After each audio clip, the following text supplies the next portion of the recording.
ini kan diharapkan kan teknologi ini kan memacu manusia bukan lagi menjadi objek teknologi tadinya ya. Jadi misalnya kalau pers itu kan kita hanya konsumen media, tapi dengan adanya teknologi baru ini kita bisa menjadi produsen konten gitu kan, bukan hanya penikmat konten tapi memproduksi konten. Tapi pada akhirnya akan kembali kita menjadi objek dari teknologi itu.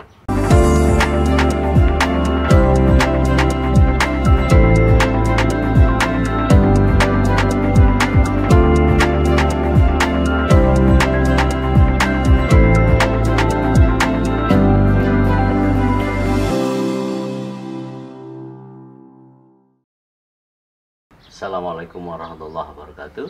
Sobat, jumpa lagi dengan saya Nur Hidayat Sadini dalam Gazebo NHS. Kali ini saya kedatangan tamu istimewa,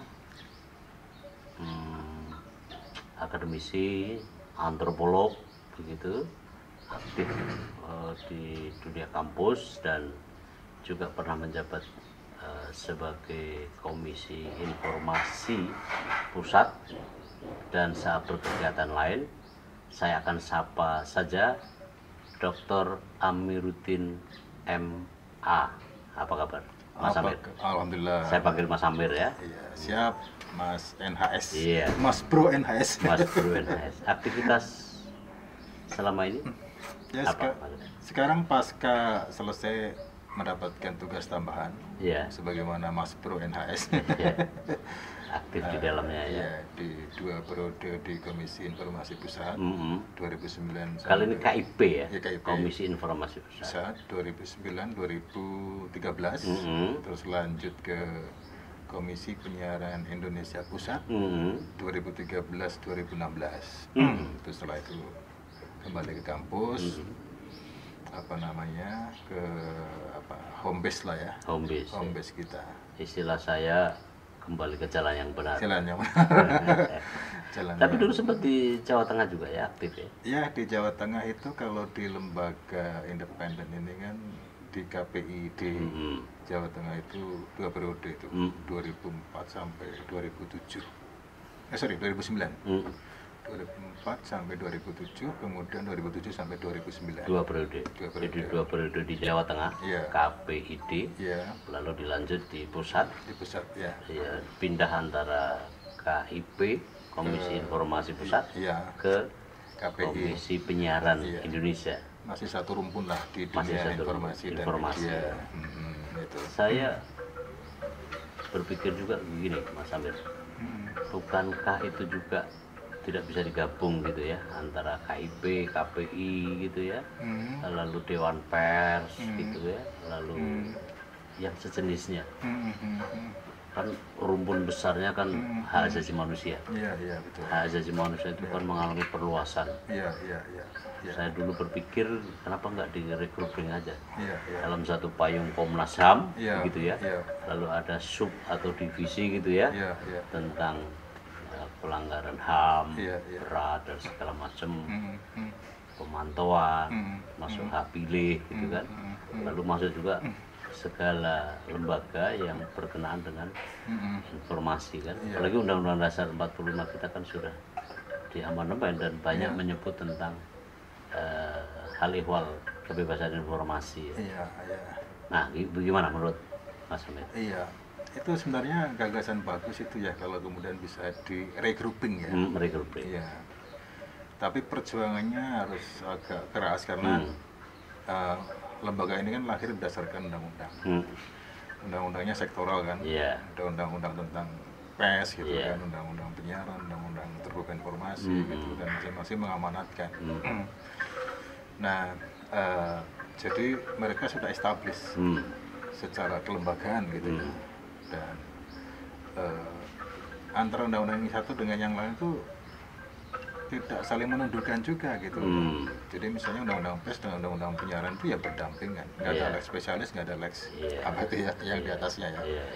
Nah, jadi memang lex spesialis, lex generalis ya. Lex generalis. Nah, itu. Jadi kalau ada undang-undang payungnya memang bisa itu.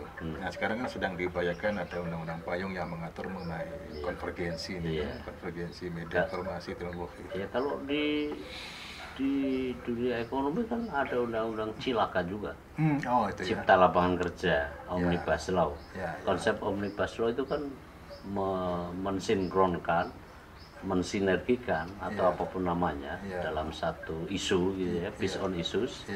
Lalu satu payung. Saya pikirkan Komnas HAM, lalu ada sub-sub gitu ya. Sub informasi tadi, sub pemantauan, pelanggaran HAM dan seterusnya. Yang bersifat konfederasi lah. Tapi satu sekjen, satu satker, satu sekjen gitu. Termasuk di dalamnya soal keterbukaan informasi, penyiaran, termasuk Dewan Pers. Kenapa enggak kan? Supaya apa? Lebih semuanya kan minta eselon 1 semua sekretariatnya. Iya kan? Iya, karena apa namanya itu dia basisnya undang-undang dan sebagian besar kan dipilih oleh DPR itu kan. Semua. Iya. Oleh Dewan Pers ya. Dewan Pers. Umumnya di Komisi 1 ya DPR RI. Semuanya di Komisi 1. Itu kan kalau di grouping, di satu kelompokan, Komnas HAM. Satu satker saja, satu sekjen gitu ya. Lalu terdiri atas sub-sub.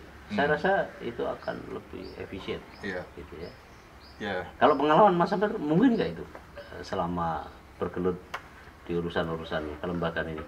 Sebenarnya memungkinkan sih ya, karena kan semuanya ini kan berujung pada apa namanya, ada instansi induknya gitu. Instansi induknya kan Kementerian Komunikasi dan Informasi itu kan, maksudnya instansi yang memfasilitasi ya. Kalau di Bawaslu kan Kemendagri Pak Seknek? Enggak, lepas ya. Mandiri. Mandiri ya. Mandiri. Nah, kalau kita kan pendiriannya kan difasilitasi oleh Kementerian Komunikasi Informasi. Jadi dalam konteks itu memang sebenarnya memungkinkan. Memungkinkan. Gitu. Kayak di Jawa Tengah kan sudah model ini kan sudah terwujud gitu di Dinas Infokom. Nah, di situ ada apa namanya bagian yang mengurusi sekretariat Komisi Informasi sama sekretariat Komisi Penyiaran. Gitu. Termasuk Komnas Perempuan, Komnas Anak, bisa dalam satu payung Komnas HAM, iya kan? Iya, betul itu. Karena kan sama itu. Sama. Apa namanya gender gitu ya. Iya, dan payung hukum konstitusinya ada di Undang-Undang Dasar 1945 itu jelas sekali. Nah, mungkin bisa diawali dengan apa ya? Misalnya sekarang kan ini kan kita sedang fokus ke apa namanya penciptaan undang-undang pelindungan data pribadi, ya kan? Itu kan satu rumpun sebenarnya undang-undang informasi. Nah, biasanya nanti undang-undang ini menuntut ada penyelesaian sengketa kan, sengketa informasi data pribadi kan, ada lembaga Komisi Informasi atau Komisi Perlindungan Data Pribadi. Nah, kalau saya pernah benchmark itu di Jerman itu misalnya ya, dulu undang-undang perlindungan data pribadi itu lebih awal lahirnya dibanding dengan undang-undang keterbukaan informasi publik. Jadi komisi yang pertama di sana Komisi Perlindungan Data Pribadi. Kemudian setelah itu baru dibuka Komisi Informasi Publik itu, karena ada public access. Nah, lalu undang-undangnya beda, tapi kemudian komisinya disatukan itu. Jadi yang Komisi Informasi Publik dan Perlindungan Data Pribadi gitu, menyatu. Ya, kenapa enggak? Ya mungkin bisa diawali dari yang akan datang ini. Gitu. Jadi memang negara pasca otoritarian itu biasanya nggak terlalu percaya kepada institusi negara. Kan the auxiliary body state agencies istilahnya ya, lembaga non kementerian yang memiliki fungsi tertentu yang spesifik. Fungsi kan kita tidak otak-atik. Tetapi ini kan soal strukturalisasi gitu ya. Soal dukungan supporting unit, fasilitasi ya. Dan saya kira kalau semua lembaga itu minta eselon 1 semua, ya kan pemborosan menurut saya, nggak efisien. Jadi prinsipnya kalau lembaga itu tidak efisien atau sudah bergerak, sudah digerakkan, fungsi itu sudah ada di masyarakat, mendingan bubarkan. Pertahankan yang memang esensial. Esensial. Gitu. Ya. Dan saya rasa kalau soal-soal begitu harus dikaji memang. Iya. Ya. Iya. Tapi jangan sampai terlalu banyak lembaga, terlalu banyak akhirnya memboroskan anggaran, tidak efisien tentu saja. Iya, iya. Lalu kebutuhannya mungkin sudah tidak dibutuhkan oleh masyarakat. Iya. Karena kan lembaga negara kan dibentuk Iya. untuk menyelesaikan masalah. Iya. Kalau masyarakat sudah mampu menyelesaikan, saya kira akan jauh lebih baik. Iya. Iyalah. Itu sama mungkin ya, Iya. pengalaman Mas Amir. Iya, sebenarnya memungkinkan ya. Misalnya keterbukaan informasi gitu ya, soal publik pelayanan bagi badan publik untuk memberikan akses warga negara gitu kan, mendapatkan informasi yang mereka butuhkan gitu kan. Nah ini kan dalam perkembangannya, seandainya misalnya warga sudah tidak mengalami kesulitan untuk mendapatkan akses itu, jadi public service-nya bagus dari badan publik ya, sudah open data, satu data sudah bisa diakses lewat handphone misalnya dari mana-mana, itu kan sebenarnya kemungkinan untuk terjadinya sengketa informasi kan makin kecil. Yeah. Nah, dari itu kan mungkin mulai bisa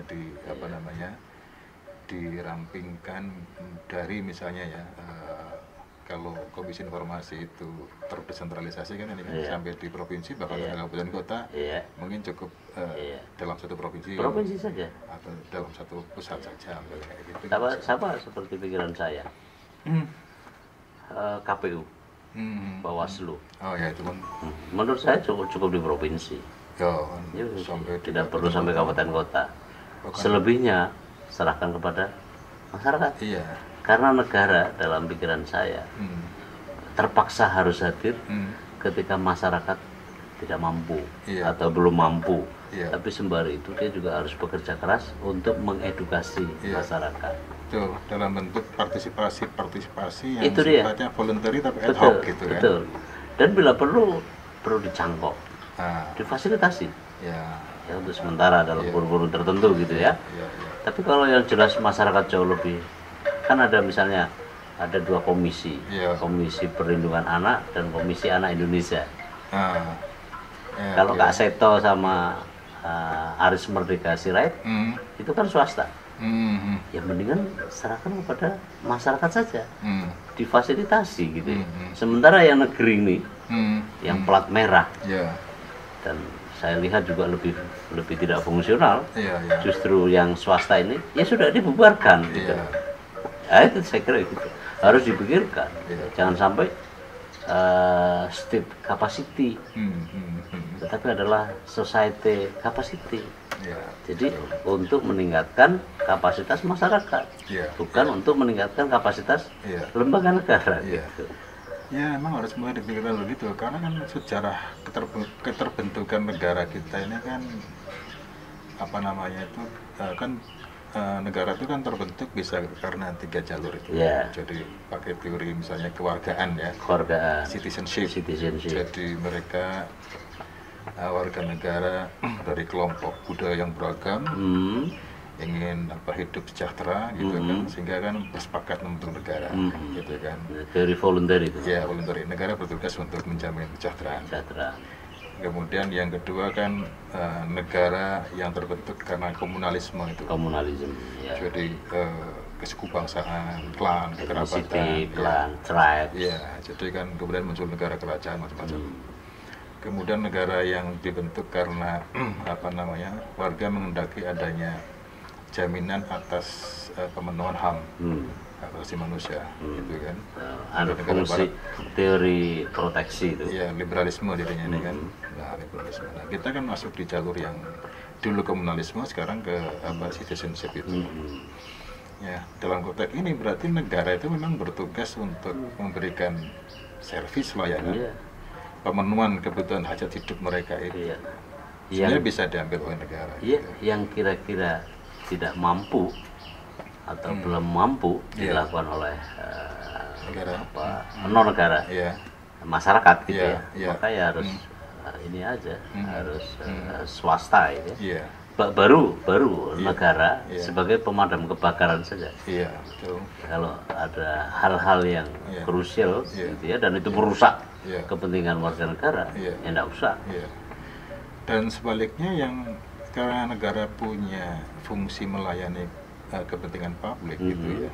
Sepanjang bisa diambil oleh negara ya diambil negara saja. Tidak perlu harus misalnya membentuk institusi-institusi yang banyak sekali.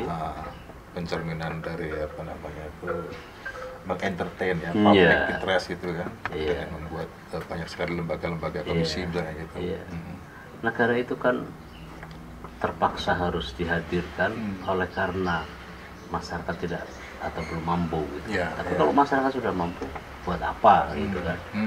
Jelas biayanya lebih murah daripada menggaji, daripada memberi fasilitas yang itu lebih banyak pada urusan teknis administrasi gitu.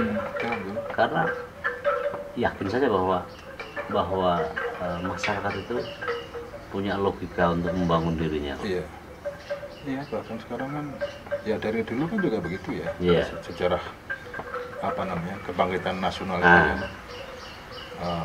voluntary dari para local champion gitu ya, dari berbagai macam kelompok itu kan, termasuk kelompok agama kan. Yang pada akhirnya mereka juga secara mandiri juga bisa mengatur kan. Negara belum lahir, masyarakat sudah lahir. Sudah lahir. Negara kan baru 45. Itu pun yang membentuk masyarakat. Maka ya kan lalim sekali kalau negara tidak indah gitu ya kepada masyarakat kan begitu. Oke. Kita ke hal lain, Mas Amir. Kalau Mas Amir lihat apa yang sebenarnya sedang terjadi di Indonesia hari ini, Mas Amir? Apapun soal demokrasi misalnya.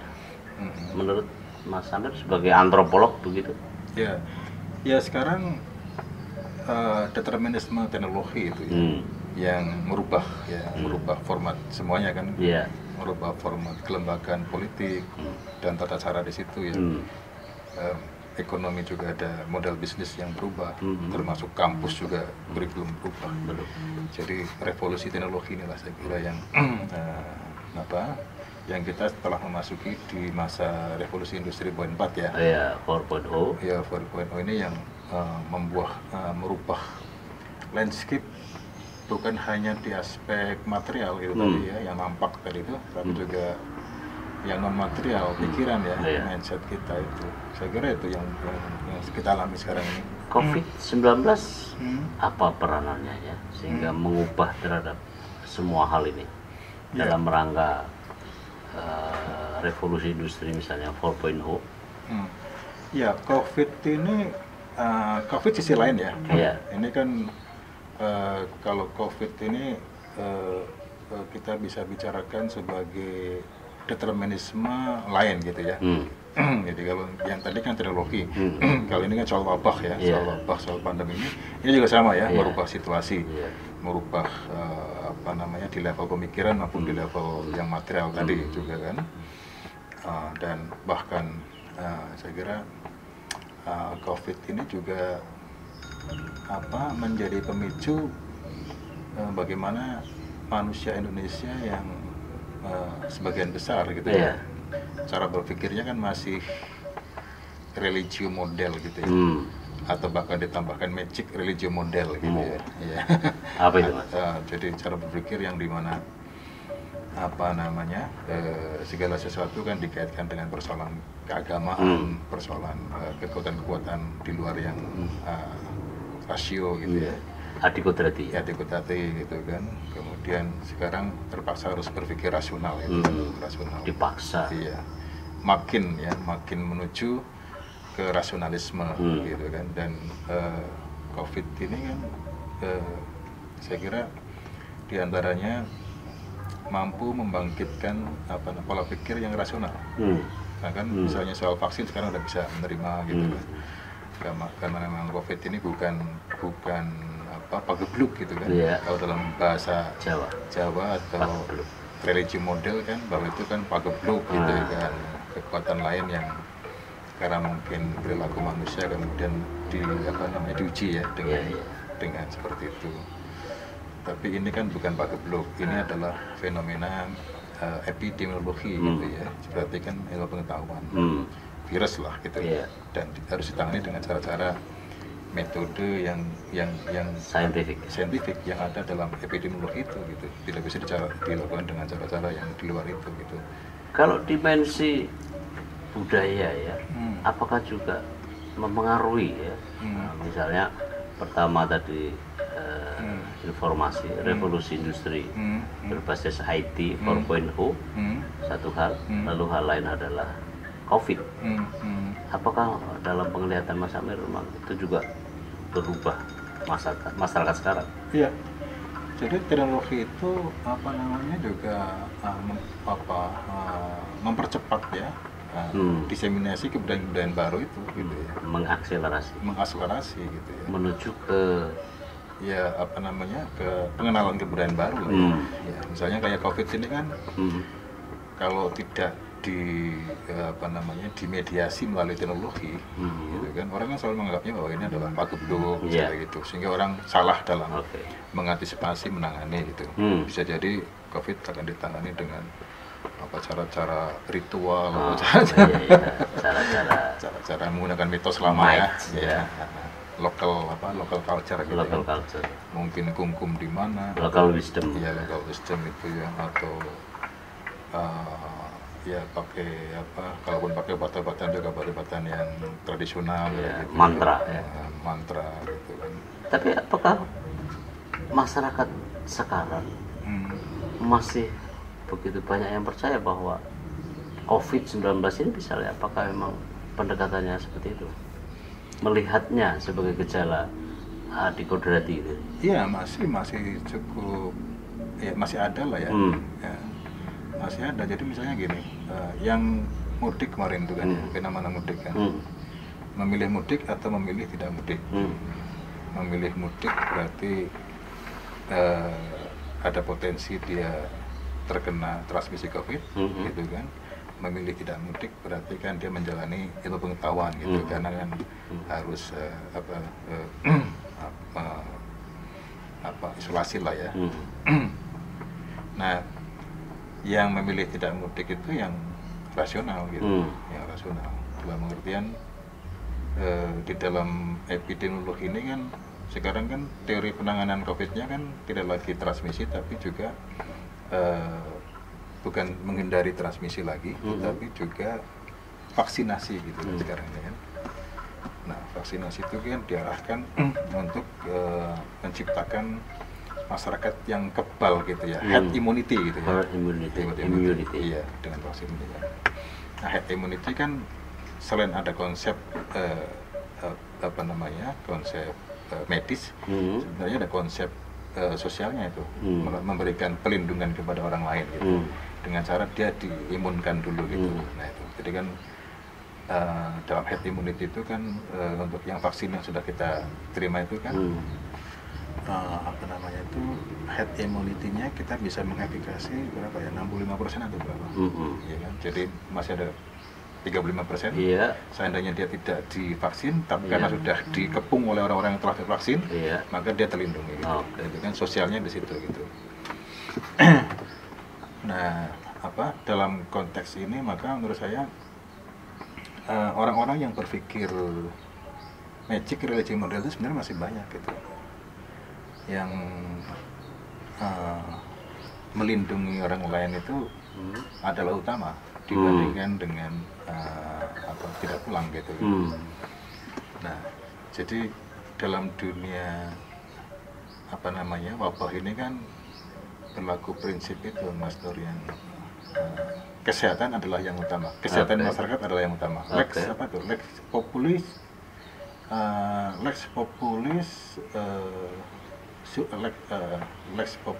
suprema lex esto Jadi kesehatan adalah hukum tertinggi. Untuk kepentingan kesehatan, melindungi orang lain itu yang diutamakan dan bisa menggugurkan norma atau ketentuan yang lain gitu. Termasuk misalnya dalam sholat kan kita juga pada akhirnya dengan COVID kan bisa menerima dan mengadaptasi, berdamai dengan logika saintifik.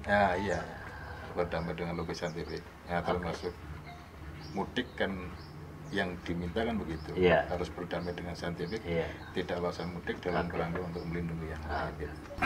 Kalau saya lihat ya, dengan satu memaksa COVID ini untuk kita beradaptasi, lalu teknologi informasi, pengalaman Mas Amir di kampus bagaimana? Apakah ada dampak begitu ya antara dua hal tadi, teknologi informasi dan akhirnya pada COVID-19 ini?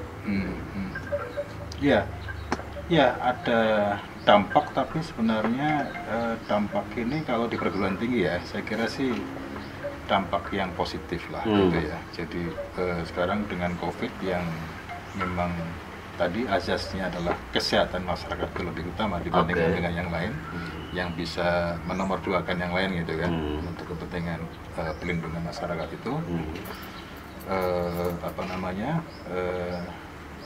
dan beralih ke teknologi kan.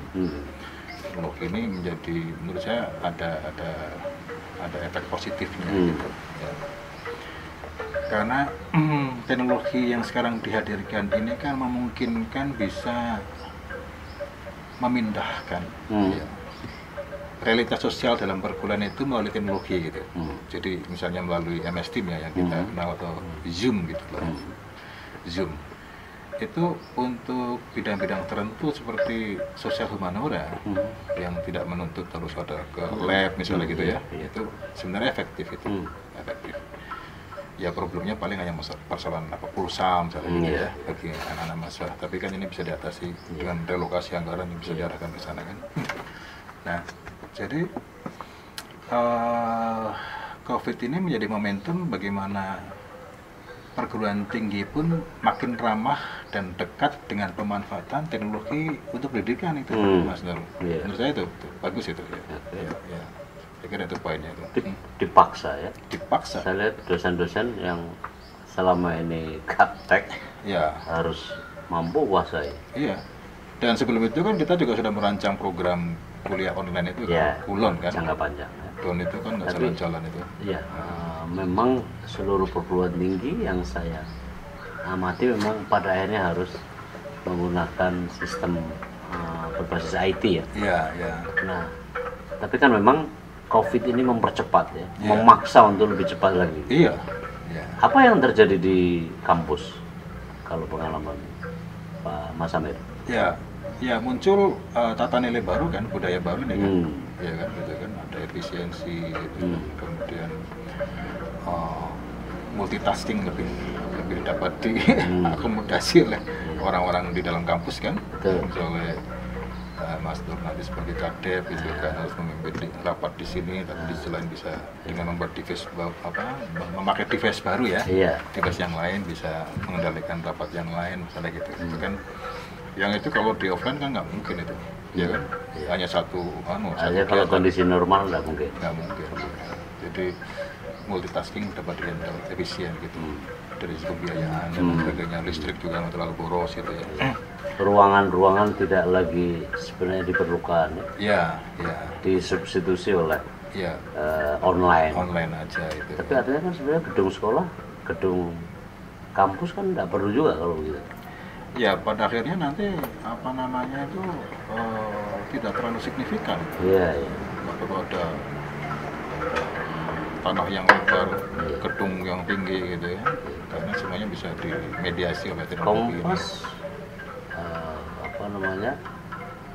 Kampus gitu ya, sangat mungkin kan cuma isinya ruang-ruang mesin saja. Iya kan?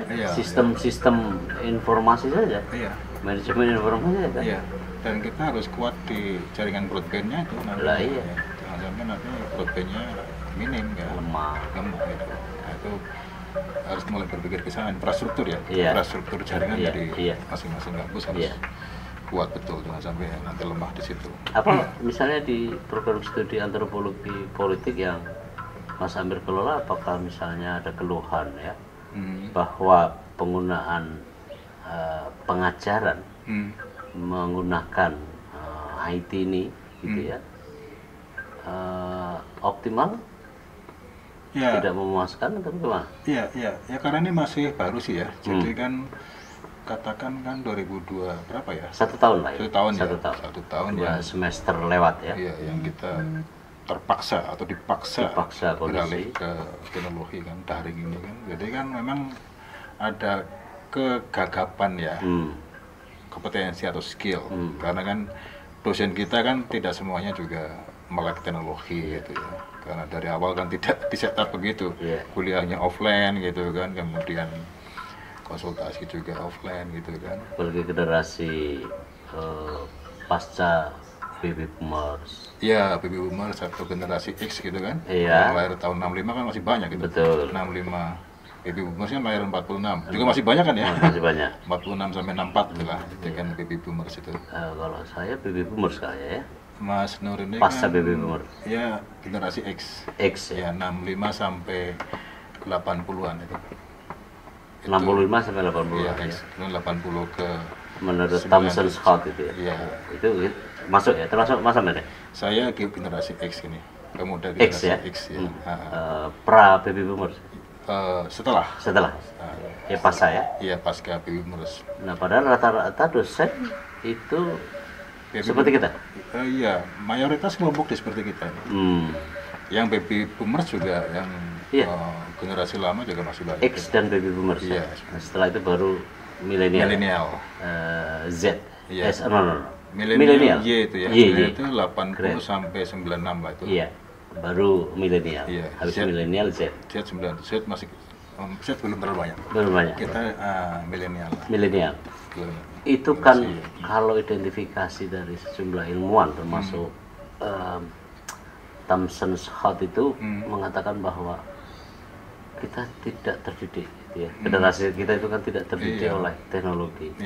Kita mengenal paling dekat waktu masa kanak-kanak kita adalah televisi dan radio itu pun hitam putih. Telepon paling ya masih begitu kan. PSTN masih di rumah-rumah, itu pun barang mewah banget.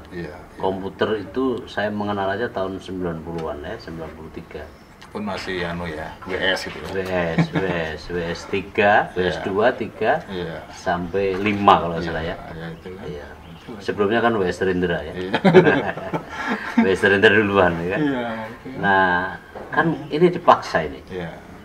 Saya kira akan ada seleksi alam, orang yang tidak adaptif terhadap teknologi akan tergulung oleh arus zaman gitu ya. Apalagi kalau tidak mindsetnya udah diubah. Ya, yang generasi yang hidupnya dengan internet, internet of things, yang semuanya ya menggunakan dan diatur ya, menggunakan diatur internet kan generasi Z ini. Yang milenial pun masih revolusi industri, tapi teknologi dimanfaatkan untuk kepentingan efisiensi aja. Nah, kalau yang Z ini kan, murni dia lahir jebrot sudah situasi teknologi. Bayi-bayi kita, balita-balita kita sudah jatuh cinta betul sama ya sekarang mereka umur antara, kalau mereka lahir yang tahun 97 sampai 2012 kan Z itu kan. Berarti kan 97 sekarang 2021. Ya antara 10 sampai 25 lah itu. Itu Z sekarang itu. Naik banget ya. Nah itu sudah internet of things lah ya. Gitu, dan adaptif banget ya terhadap apa ya namanya berbau IT gitu. Iya, mereka memang cepat gitu kan, fleksibel gitu ya. Nah kalau kita yang berbanding terbalik kan ya, Z, Y kemudian X sama baby boomer itu kan mungkin 80% ya. Saya kira nggak ada. Kita akrab teknologi, hanya belum smart lah. Kan? HP kita mengalami, tapi HP kita kan SMS. Paling canggih itu adalah SMS. Belakangan memang kita ikutan saja. Tetapi kan separuh pengetahuan kita dididik oleh yang manual. Teknologi tapi masih manual. TV, radio, itu sumber informasi utama kita pada masa-masa itu ya. Dan itu adalah zaman TVRI dan RRI. Sehingga kita orde baru banget, kan? Dan cara berpikir kita juga masih ke sana gitu. Tapi sekarang kan enggak. anak-anak namanya kita old juga. media, itu media tua ya. Media Old tua, ya. ya. Belum Jadul, media. jadul banget. Jadul ya. Nah, apakah kemudian dan akhirnya akan memengaruhi cara pandang? Ya, kalau generasi Z jelas itu adalah net gitu ya, net usage information gitu ya. Apakah itu akan mempengaruhi? Dan apakah juga di kampus seperti Mas Amir tahu terasa di dalam proses belajar mengajar misalnya? Ya sangat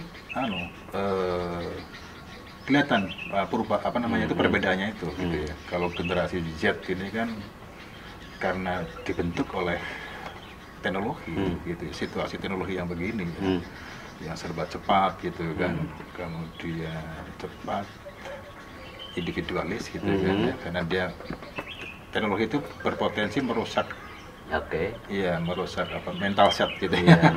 Padahal kan secara nasional kan kita kan kebudayaannya kolektif ya. Nasional culture kita kan collectivity. Bahkan kadang-kadang komunalisme. Komunalisme kan. Nah ini kan oleh teknologi dibuat mereka menjadi individual gitu. Karena dia bisa tidak harus membuat grup-grup gitu ya untuk mengambil suatu keputusan, tapi dia cukup dengan teknologi bisa mengambil keputusan. Jadi kan individualismenya itu berpotensi terbangun oleh ini gitu. Kalau pemandangan di rumah-rumah kita pada setiap hari kayak macam saya misalnya, mamanya mengajar di pemerintah provinsi, lalu suaminya ini juga mengajar kepada mahasiswa, anak-anak sibuk sendiri, 3 anak saya sibuk sendiri ke masing-masing lembaga belajarnya kan. Jadi kalau pagi sepi memang. Tapi ada orang. Meskipun ada orang kan? Ada orang. Dia sibuk dengan penghadapan masing-masing, jalurnya sendiri. Nah ini kan tidak bisa ketemu. Kalau kemudian hiburannya juga masing-masing, dia nempel di YouTube, lalu mengembara kemana-mana. Dia bisa WA kepada semua orang, bahkan di mancanegara. Kan kita tidak punya diri sendiri akhirnya. Kalau tujuan antropologi, apakah juga tampak seperti itu?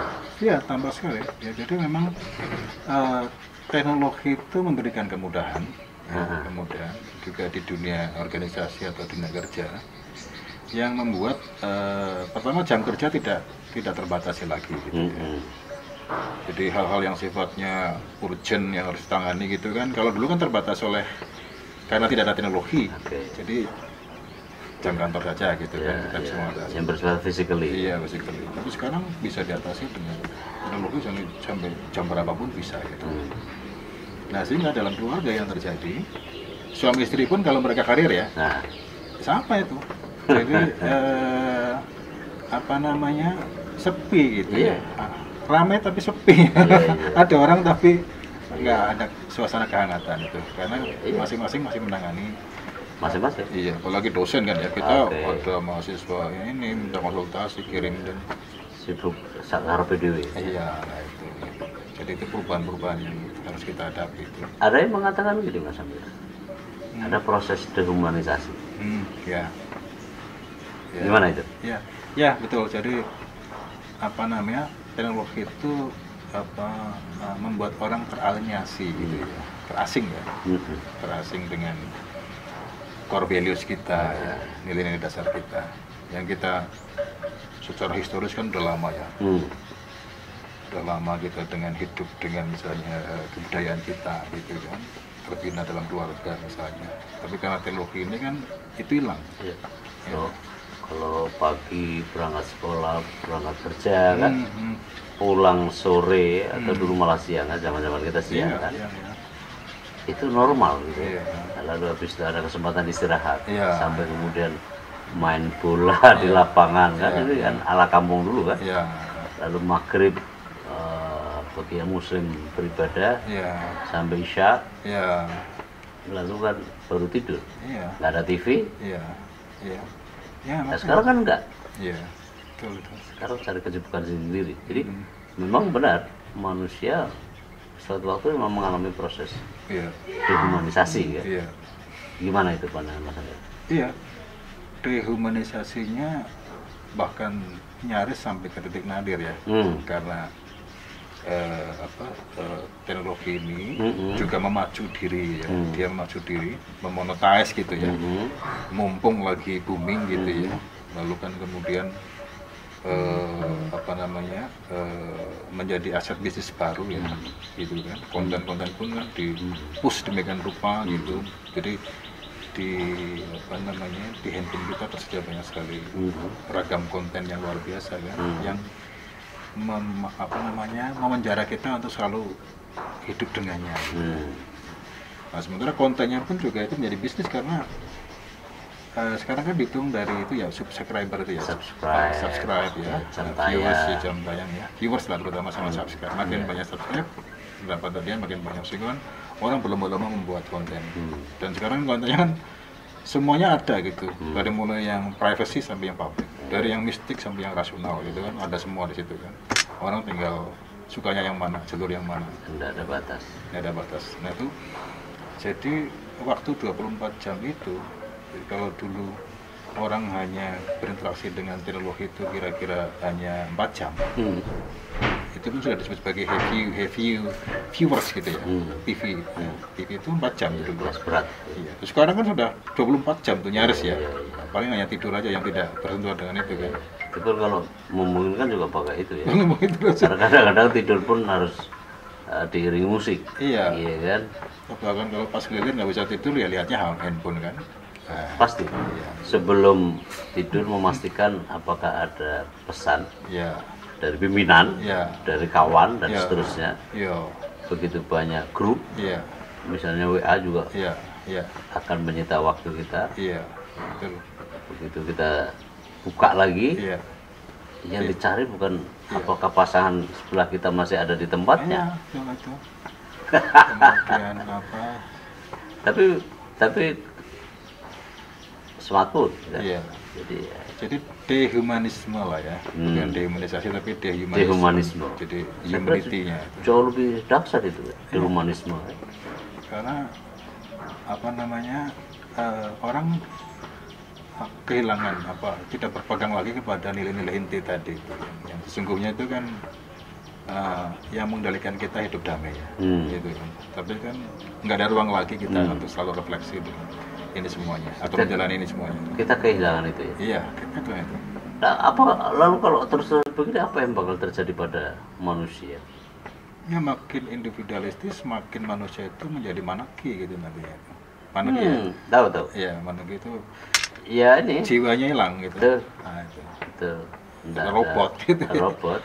Iya. Mekanis. Iya. Banget gitu ya.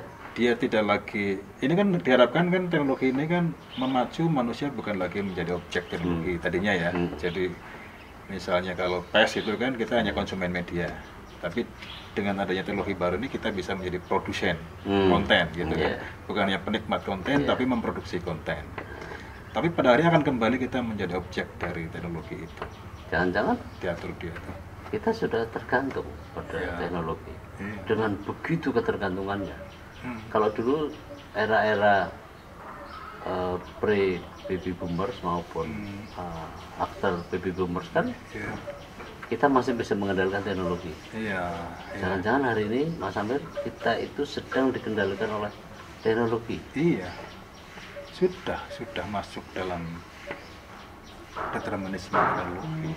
Jangan-jangan kita tidak memiliki lagi siapa diri kita. Iya, itu. Iya kan? Iya. Keluarga itu apa, anak itu apa gitu, pendidikan itu apa, ini kan sudah kehilangan meaning gitu ya. Meaning, gitu ya. Nah itu, ini memang jadi di sisi lain kita harus tetap waspada gitu ya.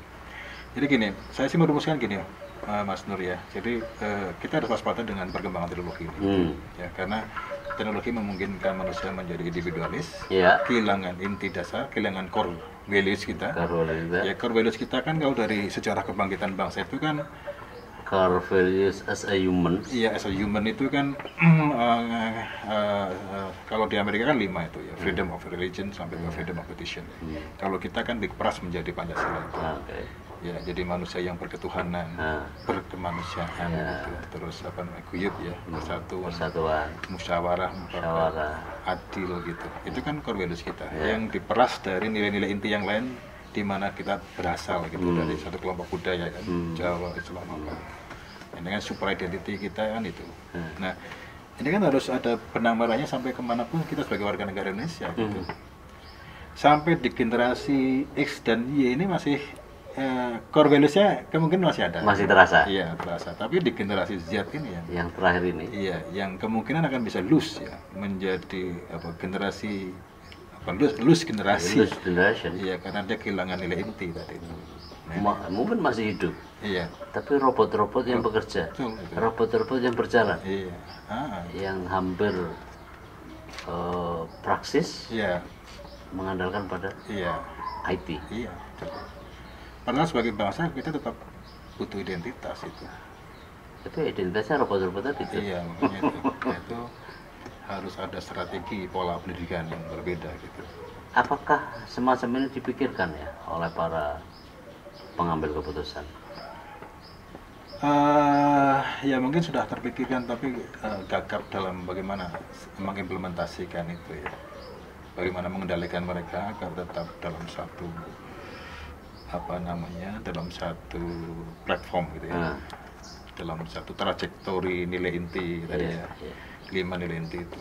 Atau jangan-jangan saya agak skeptis ya kalau melihat pemerintah ya.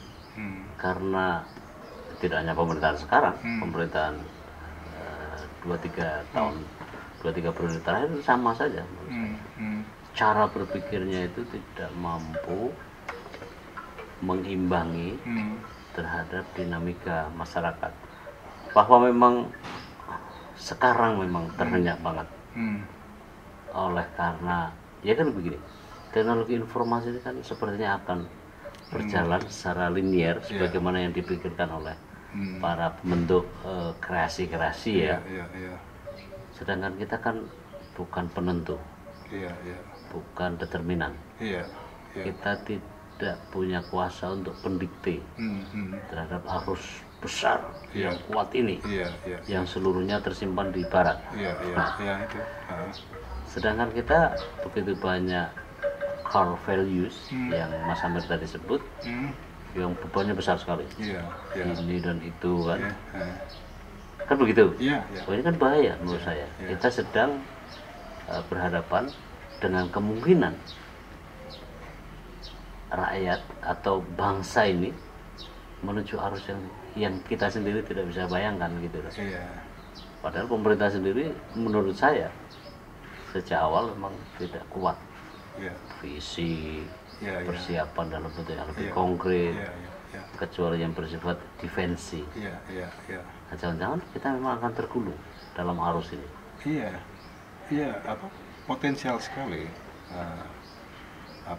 Kita akan tergulung pada situasi monarki bersama ya, monarki kolektif ya.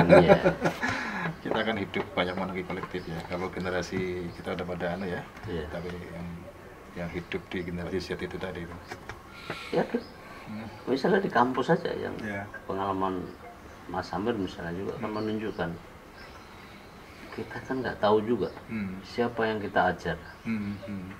Iya kan?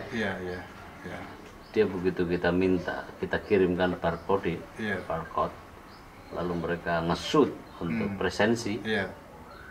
Selebihnya kan kita tidak tahu apa mereka. Betul itu. Di forum ini, Mas Amir, Pak Dr. Tohar dari kedokteran mengatakan dia punya pengalaman. Dia asisten mengajar.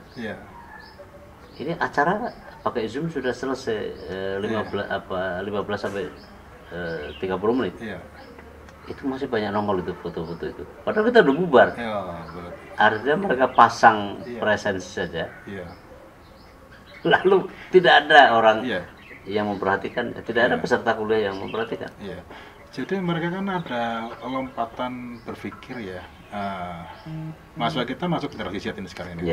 Generasi Z. Jadi generasi yang sudah terbiasa dengan multimedia tadi. Jadi mereka memandang apa yang dilihat sekarang kan disamakan dengan konten-konten di media itu. Ya kan? Dan hidup mereka tadi mungkin 12 jam sampai 15 jam itu interaksinya dengan media, dengan konten-konten itu. Kontennya pun menarik semua ya kan? Jangan-jangan kita malah dianggap mengganggu mereka. Iya, atau mereka memandang kita sebagai bagian dari konten, tapi konten yang kualitasnya nggak berapa gitu. Karena menjemukan macam-macam kan. Tidak lebih dari itu. Iya. Sedangkan kalau nggak mungkin memperoleh ijazah saja, nggak harus juga kan begitu ya. Iya, itu. Artinya kalau begitu kan institusi pendidikan kan juga di bawah ancaman. Iya. Tantangan bagi perguruan tinggi untuk mengembangkan strategi pembelajaran melalui daring itu yang menarik gitu. Memang sih itu menarik sama dengan konten yang lain gitu.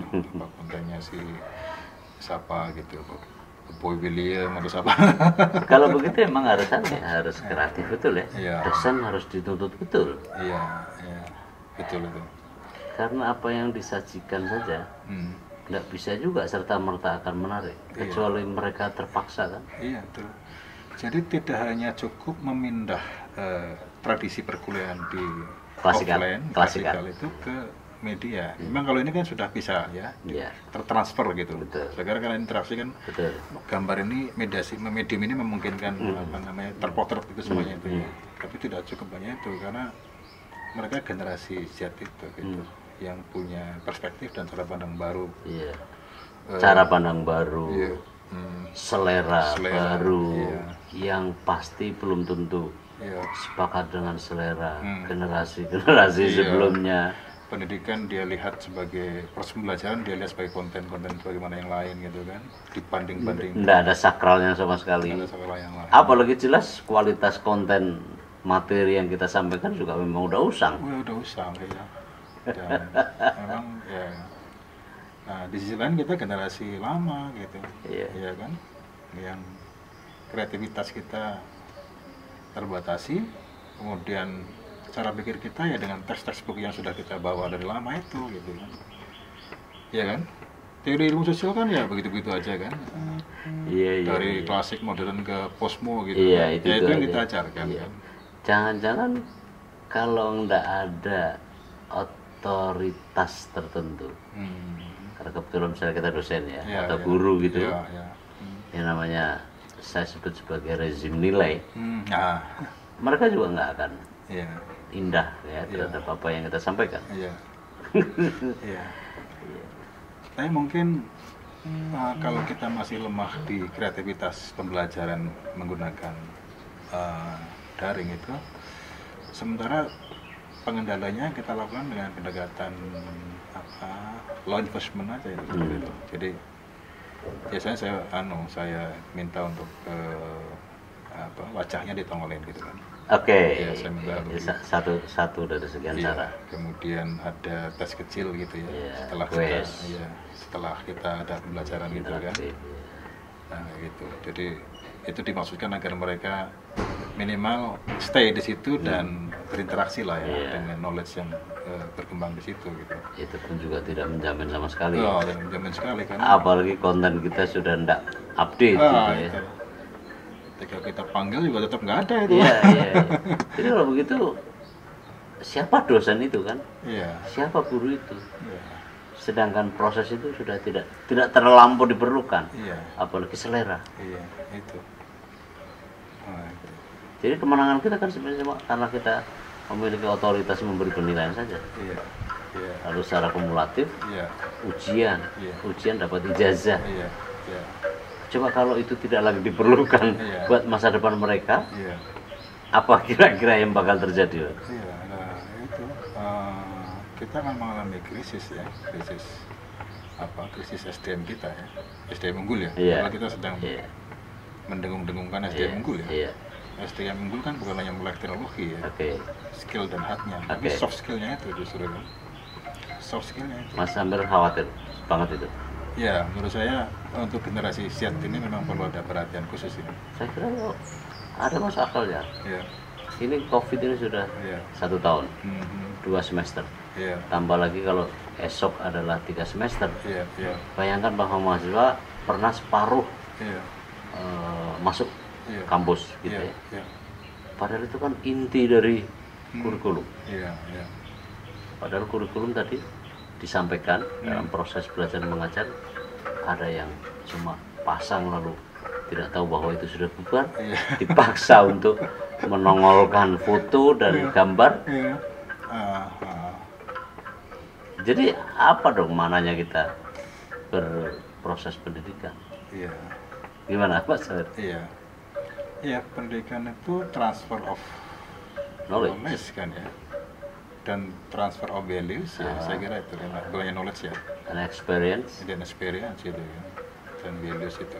Jadi harapannya tuh anak didik kita itu kan luarannya bukan hanya mahir sebagai operator atau sebagai ahli gitu kan, teknisi gitu, teknik ya, bukan di level teknik saja yang dia kuasai, tapi juga etiknya itu. Iya. Nah, etik itu yang nggak dapat. Ruh. Iya itu. Karakter. Padahal kan suasana klasikal adalah transfer of knowledge, transfer of experience, dan di situ ada transfer of value. Dan selubung besarnya adalah kalau kurikulum sistem pendidikan, kurikulum dan dari sistem pendidikan kan karakter itu yang mau dibangun. Kalau nggak terbentuk, makanya. Jadi dalam pembelajaran itu kan bagaimana dosen menyampaikan materi, itu kan di situ ada proses penyampaian materi.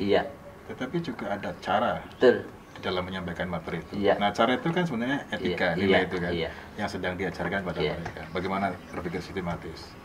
Itu kan misalnya gitu kan, ilmiah. Gitu dengan sistem ini enggak dapat. Nggak dapat ini dah.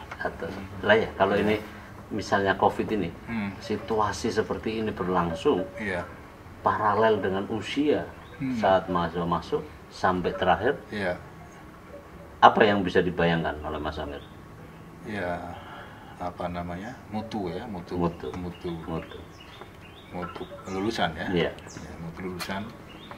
Karena mutu pembelajaran ini kan yang terdisrupsi ya karena situasi itu seperti khawatir saya seperti puisi Rendra ada seonggok jagung di kamar seorang pemuda.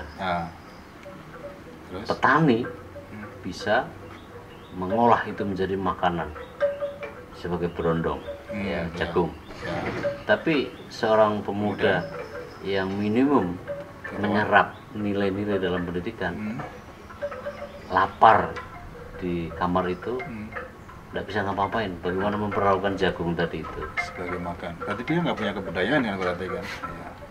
Karena ruh karakter itu tidak dapat. Kalau begitu untuk menormalkan supaya ini tidak terlalu mendalam jurangnya begini. Kalau begitu Mas Amir setuju kalau sistem klasikal dihidupkan lagi apapun kondisinya? Jadi istilahnya kan sekarang hibrid ya, campur gitu ya, antara yang luring dan daring dengan pembatasan ya, misalnya 1 minggu gitu kan, berapa kali luring untuk mata kuliah tertentu yang katakan substantif gitu ya, kemudian yang memerlukan praktek misalnya gitu. Yang menjadi core kurikulumnya. Core kurikulum itu dicampur gitu. Ini kan angkatan 2020 kan sejak dia diterima mahasiswa belum pernah ketemu dengan kita itu. Mereka juga berkeluh kesah, kemarin saya ada forum dialog dengan mahasiswa itu. Dia merindukan sebenarnya kepingin ketemu dosen, yang jenengannya Prof Nurdin kayak apa, Prof Jaren kayak apa. Dia tahu nama hanya dari daftar pengajar. Pak Nur Hidayat kayak apa. Dan suaranya tidak didengar gitu. Suaranya didengar, tetapi sosoknya tidak tahu. Padahal saya juga di mata kuliah antropologi politik. Pak, kapan waktu saya bisa silaturahmi ke rumah? Kan? Silakan asalkan pakai prokes begitu ya. Saya menangkap bahwa itu mereka juga sedang rindu. Gitu. Berarti dia mengalami situasi liminalitas istilahnya kalau bahasanya Victor Turner ya. Jadi secara historis dia masih ada pendidikan dalam keluarga, dilema silaturahmi ya, yang hangat penting, yang penting. Itu. Tapi teknologi saat bersamaan karena dipaksa ini. Paksa begini. Apa boleh buat? Dan mereka adalah manusia. Sama seperti kita. Oke, thank you Mas Amir. Cukup ya karena memang udah panjang ini. Diskusi kita sangat senang sekali bisa menjamu Mas Amir dengan bincang-bincang ini. Mudah-mudahan ada manfaat. Iya Mas Nur, senang ini bisa pertama berkunjung ke Mas Nur. meskipun bertetangga sana dekat ya. Ya. Tapi baru pertama kali. Lama ya kita lama. Oke. Nanti benar-benar kalau udah normal kita bisa bikin banyak acara. Iya, siap. Oke. Sobat, saya sudahi bincang dengan Ketua Prodi Antropologi Sosial Fakultas Ilmu Budaya yang sudah kembali ke jalan yang benar dalam istilah saya, dan mudah-mudahan memberi perspektif baru buat para sobat. Sampai jumpa. Assalamualaikum warahmatullahi wabarakatuh.